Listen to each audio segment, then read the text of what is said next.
All right, let's talk about the one person in pretty much any B2B deal who holds all the cards but is, frankly, the most misunderstood: the chief financial officer. They speak a totally unique language. And in this explainer, we're going to crack the code. So first, just to set the stage here, how important are we talking? Well, get this. In a whopping 79% of all major B2B purchases, the CFO has the final say, the final decision. They're like this invisible force, this governor on almost every single deal that matters. Okay, so that leads to the one question that has probably kept every single one of us up at night at some point, right? You've spent months on a deal. You finally get it in front of the CFO, and then crickets. The deal just stalls out, or worse, it dies right there on the table. It is so frustrating, and it happens all the time. But here's the big secret. What if they're not actually killing your deal at all?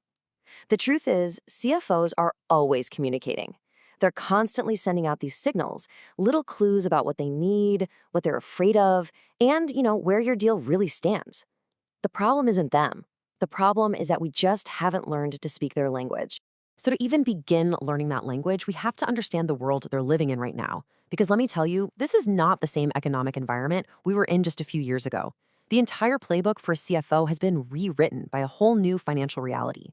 And really, there are three huge shifts that are driving everything they do. First up, it's all about execution over expansion. The board isn't just looking for growth at all costs anymore. They want to see a real return on the money they've already spent. Second, and this is a big one, capital just isn't cheap anymore. With higher interest rates, every single investment has to jump over a much, much higher hurdle. And third, they are absolutely ruthless about filtering for what is mission critical. That whole nice-to-have budget category, yeah, that's pretty much gone. And this quote just nails the new mindset perfectly. Their biggest fear isn't about the price tag anymore. It's about failed execution. They are terrified, literally terrified, of buying some expensive piece of software that just ends up as shelfware, sitting there completely unused. So your job, our job, is to prove we can deliver that value without a single hitch. Okay, so now let's get to the heart of it all, the system itself. We are going to break down 5 super common phrases you're going to hear from a CFO. Think of each one as a signal, and for every signal, there's a very specific move you need to make. All right, first up, the absolute classic. We've all heard this one. It sounds so simple, right? Just an innocent request for a spreadsheet. But trust me, it is almost never that simple.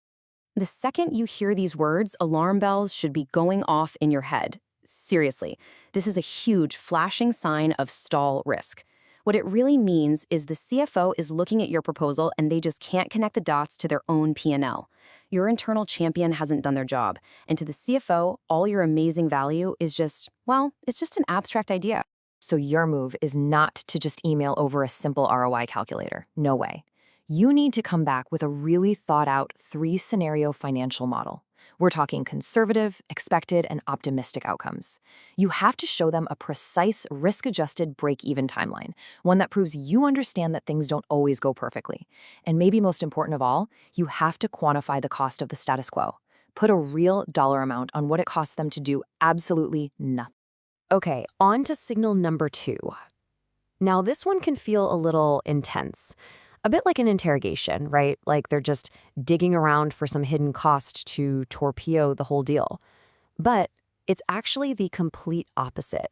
This is a huge buying signal. You want to hear this question. They're not trying to kill the deal. They are actively trying to figure out how to buy it. The CFO is literally modeling your proposal in their budget. They're trying to figure out where the capital is going to come from, and they need every piece of data you have to defend this purchase against all the other things competing for that same money. So what do? You lean right in. You get radically transparent. Give them a super detailed total cost of ownership, the TCO breakdown. Everything. Implementation, training, the works. Then show them the cost of delay. What's the opportunity cost if they wait another 6 months? And finally, give them options.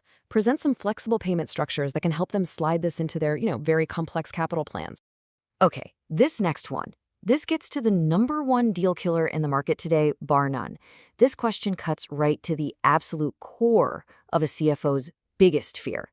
Let me be super clear here. They are not questioning your product's features. They're questioning their own team's ability to actually adopt and use your product. They have been burned so many times before, spending six figures on software that no one ever touched. This is all about their deployment risk, not your product's features. So your response has to be 100% focused on de-risking that decision for them. You need to show them the hard data, give them adoption metrics from companies that look just like theirs, lay out a detailed 30, 60, and 90-day onboarding plan that proves you are going to own the change management. And hey, if you need to, suggest a smaller pilot program. Let them kick the tires and prove the value to themselves before they go all in. Ah, yes, the classic polite brush-off. This one feels like a soft no, doesn't it? A gentle rejection. But once again, this is rarely about the money. When a CFO says this, what they're really telling you is that you failed on one crucial thing: urgency. Your solution has been filed away in the nice-to-have bucket, and that means it's losing the budget battle to other projects that just feel more important, more mission-critical. The CFO is just doing their job, protecting the budget for what they believe are the top priority. So to fight this, you have to create that urgency. You need to build a razor-sharp analysis of the cost of delay. You have to reframe the entire conversation around competitive risk. What happens if their biggest competitor buys this and they don't? And look, it might even be time to escalate. Get your CEO to talk to their CEO. You've got to reposition this whole thing as a strategic partnership, not just another vendor trying to sell them something. And that brings us to our fifth and final signal. And folks, if you hear this question, you can basically start celebrating. This is the green light. This is the one you've been working for. This is not a test. This is an invitation. It means the CFO has made their decision they want to buy. What they're doing now is asking you to arm them. They need you to give them the story, the talking points, the narrative they need to go sell this internally to the board or to the rest of the C-suite. They are literally asking to become your internal champion.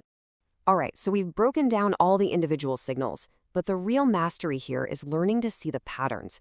It's about reading the overall momentum of the deal, seeing it as a complete system. So, what are you seeing? Is the CFO giving you really vague timelines? Are they passing you off to junior staff? That's a stall, my friend. Or are they asking super specific operational questions? Are they introducing you to new people in the org? Are they pushing for a go-live date? That's momentum. And hey, don't forget the ultimate meta signal, response time. If they get back to you in 24 hours, you're a priority. If you hear nothing for a week, you're on the shelf. So I'm going to leave you with this one final thought. The next time you're talking to a CFO, I want you to ask yourself this question. Am I just answering their questions, or am I giving them the answers they need to win? You see, are you just reacting, or are you proactively decoding their signals, anticipating their fears, and handing them the exact financial proof and strategic story they need to go champion your deal internally? Because that is the difference between stalling out and closing the deal.